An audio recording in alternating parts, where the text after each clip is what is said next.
Vous pensez que cette affiche de Thor 3 est un gros fake avec ce héros qui ressemble à tout sauf à Chris Hemsworth? Ça tombe bien, nous aussi.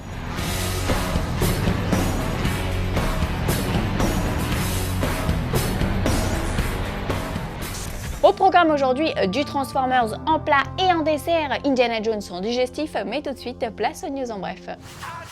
On ne sait pas encore officiellement s'il y aura une suite à Suicide Squad, mais s'il y a bien une chose dont on est sûr, c'est que Jai Courtney crève d'envie de retrouver son personnage de Captain Boomerang. Dans un entretien accordé au site We Got Discovered, l'acteur australien a ainsi déclaré qu'il n'avait pas de nouvelles de la production au sujet de cette suite, mais qu'il avait adoré jouer Boomerang, qu'il priait pour que Suicide Squad 2 voie le jour et qu'il était certain que le projet faisait partie des plans du studio. Bon, au moins Warner sait quoi mettre sous son sapin pour Noël.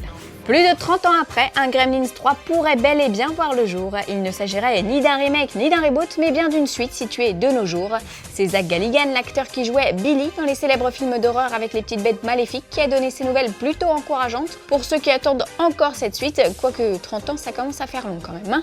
En attendant une première bande-annonce où on espère enfin voir son nouveau costume, on apprend que Spider-Man devrait avoir une nouvelle tenue, ou en tout cas légèrement différente, puisqu'elle devrait avoir des toiles sur ses ailes. Un clin d'œil rappelant le costume originel, presque un retour aux sources en somme. On attend donc ces images avec impatience.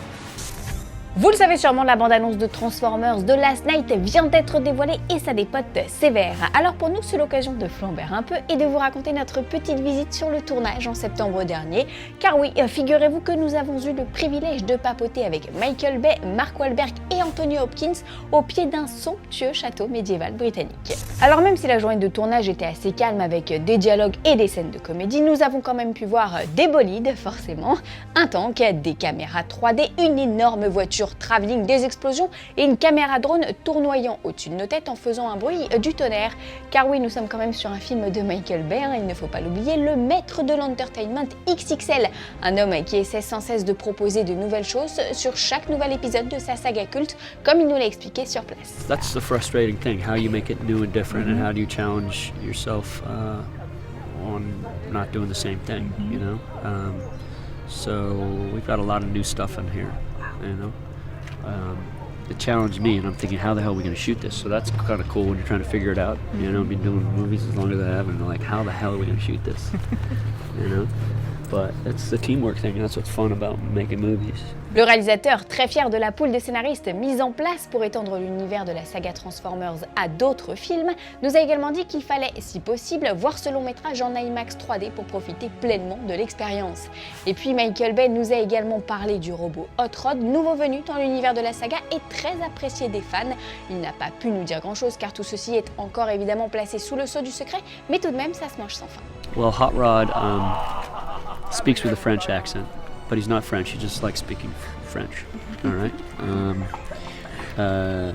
He is kind of Bumblebee's second in command. Durant cette journée un peu particulière, on a pu assister à différentes scènes. Alors on a notamment vu l'actrice Laura Haddock essayer de se dépêtrer des pattes d'un robot invisible qui sera rajouté en post-production, plutôt comique.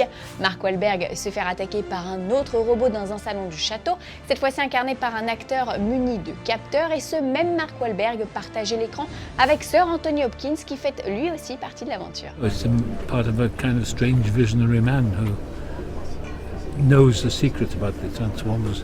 Where they come from. Pour Anthony Hopkins, c'est donc une première dans l'univers Transformers, contrairement à Mark Wahlberg, la star du film qui se glisse à nouveau dans le costume de Kay Jaeger. It's now a kind of man on the run sort of situation. I can't obviously give away too many details about the story, but I have now ended up here in England and I am discovering a bit about my history, the history of the Transformers. Pour en apprendre un peu plus sur les coulisses du tournage, je vous invite à lire notre reportage sur le site, et pour découvrir la toute première bande-annonce de Transformers The Last Knight, eh bien rendez-vous en fin d'émission. Aujourd'hui, dans le coin des fans, on répond à Frank Castle qui voudrait des news d'Indiana Jones 5. Eh bien, cher Frank, il va falloir être un peu patient car ce nouvel opus ne sortira pas avant l'été 2019. Le producteur de la franchise, Frank Marshall, a révélé que le film n'en était qu'au stade de la réflexion, comprendre donc que l'écriture n'a pas encore débuté.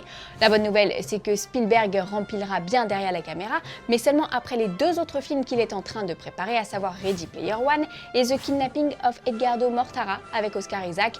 Enfin, Harrison Ford et John Williams seront également de la partie, contrairement à George Lucas.